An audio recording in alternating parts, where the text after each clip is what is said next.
چې قرآن مجید کې الله تعالی موږ تاسو ته حکم کړی دی وتعاونوا علی البر والتقوا، د یو بل سره د نیکۍ او د پرهیزګارۍ په کار کې تعاون کوئ. او ښکاره خبره ده چې یو فلاحي کار او اصلاحي کار کې نیکي او تقوا بنیادي څیز دی. د دې نه علاوه قرآن مجید دا حکم هم موږ ته کړی دی انما المؤمنون اخوة فاصلحوا بین اخویکم، مؤمنان خپل منځ کې وروڼه دي، د دې وروڼو په منځ کې صلح وکړئ. بل طرف ته قرآن دا هم ویلی ده چې وان طائفتان من المؤمنین اقتتلوا فاصلحوا بینهما، چې کله د دوه مسلمانانو په منځ کې څه اختلاف راشي، جنگ جګړه راشي، د هغې په منځ کې صلح وکړئ. نو د قرآني اصولو د رڼا مطابق د ملګري لګیا دي او یو فعال تنظیم دی او ماشاءالله ډېر ښایسته د هغې اثرات دي او موږ یې وینو. السلام علیکم ورحمت الله وبرکاته. ملګرو سید الرحمن کاکا خیل ستاسو په درانه خدمت کې حاضر یم او په دې وخت کې په شاهي رسټ هاوس کې موجود یم.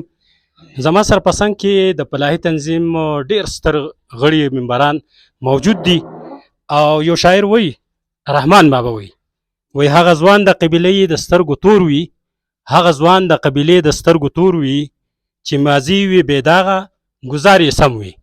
نو ماشاءالله زمونږ د فلاحي تنظیم ته دا شعر ډالۍ وي. په دې وخت کې زمونږ سره شفیع الله صاحب موجود دی، کوم چې د فلاحي تنظیم ستر مشر هم دی او صدر هم دی. دلته راغلي په څه مقصد باندې او د دې تنظیم په حواله سره په ماضي باندې او په مستقبل په موجوده حال باندې زمونږ د کتونکو ته څه پیغام ورکوي، څه ورته وایي؟ بسم الله الرحمن الرحیم. مهرباني سید الرحمن صاحب، مونږ خو نن د یو چا میلمانه دلته په شهي کې او د هغوی په دعوت راغلي وو دلته او د زګیم د علاقه م ښه موسم انجوی کو. دا ټول ملګري ښه خوشحاله دي، ښه برابر دي. زه د ټولو خوښه خلکو ته دعوت ورکوم چې شهي ته راشئ. شهي ډېر پرامن ځای دی، ډېر پرامن علاقه ده. موږ دلته نن یقین وکړئ چې موږ د جنت غوندې ماحول دلته ولیدو. خلک یې ښه پښتانه دي، خلک دلته ښه د یو بل احترام کوي، عزت کوي او دا وطن آبادول غواړي. د آبادېدو دپاره ستا په شانو ځوانانو دا نور چې په دې پریس کلب کې دي زمونږ د ملګرو سره دا څوک چې دا اکټیویسټان دي د ټول ته دا خواست کوم چې د شهي د ډیولپمنټ په ترقۍ کې یو رول ادا کوي، یو کردار ادا کوي. دا به زمونږ د دې وطن د خوشحالۍ د ترقۍ یو لوی سبب ګرځي. شفیع الله صاحب دا راته ووایه چې ستاسو تنظیم د 1988 نه برسر پیکار دی. په څه وخت کې د تنظیم لږ داسې کمزوری شوی غوندې ده. د هغې اصل وجه دا ده چې زمونږ کم مشرانو او هغه ستاسو په شا باندې ولاړو، نن هغه مشران نشته. دا موقع الله پاک یو ځل بیا تاسو له درکړې ده. نو آیا تاسو ته هغه زوړ کردارو نه ستړي شوي خو نه یاستئ؟ نه موږ مخکې هم ډېر په منظم انداز روان وو او انشاءالله تعالی موږ اوس هم ډېر په منظم انداز روان یو. زمونږ کار اصلاحي او فلاحي دی او اصلاحي فلاحي کار چې موږ ژوندي وو او چا دا کلمه ویلې چې لا اله الا الله محمد رسول الله، هغه به اصلاحي او فلاحي کار کوي. نو موږ خو د دغه دپاره جوړ یو انشاءالله تعالی پر امید یو پر عزم یو چې موږ به په دې کې چې څومره زمونه کېږي کردار به ادا کوو. دا ستا سره چې کم ټیم دی، کم ملګري در سره د دې نه پر امید دی په مستقبل قریب کې د دې خلکو خدمت به وکړی شي که نه؟ بلکل تی پر امید یم. دیو تر اوسه پورې زموږ نه ماندې چې دیو څه لالچ کړی دی. نو زه د الله نه امید لرم چې د دیو خدای پاک غیباني سبب روان کړي او دیو خپله منډه ترړوي انشاءالله تعالی چې د دیو سبب به خامخا خدای روانوي. صحیح ده. بشیر ګل صاحب په دې وخت کې زموږ سره موجود دی، کوم چې یو معروف شخصیت دی، تاسو ته معلومه ده، پته ده، دا هم د دې تنظیم یوه حصه ده. نو د دې نه تپوس کوو چې آیا د تنظیم د فعالیت ته د کردارو ته په څه نظر ګوري او خلکو ته څه پیغام ورکوي؟ زه خو د تنظیم فعالیت ته په دې نظر ګورم چې که دا فعال نه وي نو نن به دلته نه وي، خو دا فعال دی ځکه دلته دی. او انشاءالله په داسې نظر ورته ګورم ټول د اخلاص نه ډک دي، د محبت نه ډک دي. د دوی به هر کار رب سیده کوي او هر کار به کېږي انشاءالله. او زه ډېر پر امید یم. ستاسو مرسته به ورسره وي که نه؟ انشاءالله تعالی زما مرسته مخکې مو اوس به م یو بیا به مي.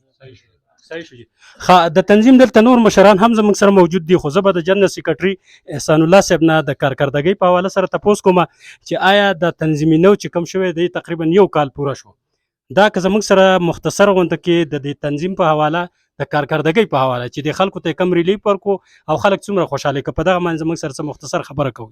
بسم الله الرحمن الرحیم. د ټول ناول زه دلته چې کوم زموږ سره په دې محفل کې ناست دی، د حاجي ملک ملنګ صاحب، د مفتي انعام الحق صاحب او دغه شانتې د کامران خان چې کوم د دې رسټ هاوس انچارج دی، د هغوی زیاته شکریا ادا کوو چې دلته زموږ کم مېلمستیا وکړله، کم تعاون یې زموږ سره وکړو، زموږ یې کم عزت وکړو. د ټول ناول زه د خپل تنظیم د طرف نه د هغې شکریا ادا کوم. کم سوال چې تا وکړو د فلاحي تنظیم د کارکردګۍ په لحاظ سره، دا په 17 دسمبر 2024 کې تقریبا موږ دا دوباره بیرته چې کوم دی فعال کو. د هغې نه وروستو روزانه بنیاد باندې بلکې په هفتې په بنیاد باندې موږ د یو چا جوړه کوو، بې لالچ یې کوو، کور ته پسې ورځو، افریقیان راضي کوو، که د چا سرماتی راغلی په تاڼه کې هغه هم کوو، که د چا د وروڼو خپل منځ کې څه مسله په کور کې راغلي د هغې هم کړي دي، که دغه شانتې که د چا په برید څه مسله راغلي د هغه هم کړي دي. د ټولو نه غټې مسلې چې موږ په دې مایرو کې وکړله، نو 2 د 302 کیسونه چې 2 مړي پکې شوي، 2 مړي شوي، یو فریق مړی کړی و، هغه جوړه موږ وکړه. بې لالچه خلک حیران دي چې دا جوړې خلک ډېر په یو غټ دغه باندې کېږي، ډېر خلک پکې استعمالېږي. خو الحمدلله زموږ د دې ځوانانو یو اخلاص و برکت و، هغه بې لالچه چې کوم دی موږ هلته یو پیالې چای هم نه دی څښلی. پیسې میسې څه رشوت میشوت خو اکثر خلک دا هم تپوس کوي چې یاره کېدای شي څه پکې والي، څه مالې خو به پکې چا نه کوي. شکر الحمدلله چې دا زما ځوانانو باندې دومره اعتماد دی چې موږ دغه فریق خواله ورغلي یو، موږ د کور ته هم ور دننوتلي نه وو، موږ بهر را ایستلی دی، بار هم په یو پوله کېنولي دي، ماسې دا د تصویرانو شته دی، په هغه ځای کې هم اختیارات اخیستي. بل طرف ته به زنانه وه، د زنانو خواله به چې ورلو، هغوی ته به هم چې کوم دی په پرده کې خبرې کولې، مخامخ کېدی هم ورته نشو، نوم چې بس کړي دي. او که چا دا را باندې ثابته کړه په دغه 2 کورونو کې، نو موږ بالکل موږ د هغې هر قسم جرم ته تیار یو. شکر الحمدلله زما دا فلاحي تنظیم دا داسې پاک دی لکه څنګه چې د اسمان نن صفا او سوتره ښکاري، او انډه چې کوم دی د خیرو نه پاک ده، دغه شانتې پاکه ده. نو زه د ملګرو حوصلو ته هم سلام پیش کوم. په دې موجوده وخت کې دا موږ په دې لارې راتلو د یو پایل ته خیم په ثمرباغ کې موږ ته چې کوم دی یو فریق ولاړو، وایي چې دا مسله زموږ ده. نو موږ په روزانه بنیاد باندې موږ ته یو څو مسلې موږ روانې کړي دي، فیصلو ته هم پکې رسېدلي وو، خو صرف دونه ده چې موږ یې مخامخ کړو، او انشاءالله هغه به ډېر زر ته زر چې کوم دی موږ مخامخ کوو. د هغې نه به هم دې کلي کې چې کوم دی یو خلقو ته نوی سبق میلاو شي. یو جهان مننه د فلاحي تنظیم چې څوک هم مرسته کوي، هر څوک چې مرسته کوي، موږ د هغه ټولو شکریا ادا کوو. صحیح شو. دې وخت کې زموږ سره ملنګ حاجي صاحب موجود دی، د هغې خو شکریا ادا کوو، شکریا د هغې ادا کوو چې موږ له مېلمستیا هم راکړله او دلته زموږ ته ومدرېدو، د ملګرو ډېر زیات خدمت یې وکړو. دا راته ووایي حاجي صاحب چې په دې علاقه باندې د امن او امان په حواله سره خبره وکړو، کم خلک چې د دې کلي علاقې د ښایست ویني او هغه خلکو ته څه وایي چې هغه خلک دلته راشي د علاقه چې کوم نه پروموټ کړي که نه؟ اعوذ بالله من الشیطان الرجیم، بسم الله الرحمن الرحیم. دا ډېره امن علاقه ده او ډېر یو زبردسته وخت پکې تېرېږي او ټولو خلکو ته زما دغه درخواست دی چې راضي دي. دلته تاسو په دې کلي علاقه تاسو ته کم مسایل دي چې هغه د حکومت د حل کولو وي، چې هغه د حکومت حل کړي؟ د روډ نه مسله ده، بس د بجلی او د روډ نه مسله ده او د بجلی نه مسله ده، نور دلته هېڅ کامیا نشته. او د هسپتال نه راته مسله ده. نو که دغه چېرته حکومت په هغې باندې کار وکړي نو خلک به دلته راشي، بیا بېروزګاري به هم پکې یو ختم شي. قسم تکلیف به بیا نه وي ورته، او امن صحیح دی، برابر دی. بالکل امن داسې رقم برابر دی چې یو قسم.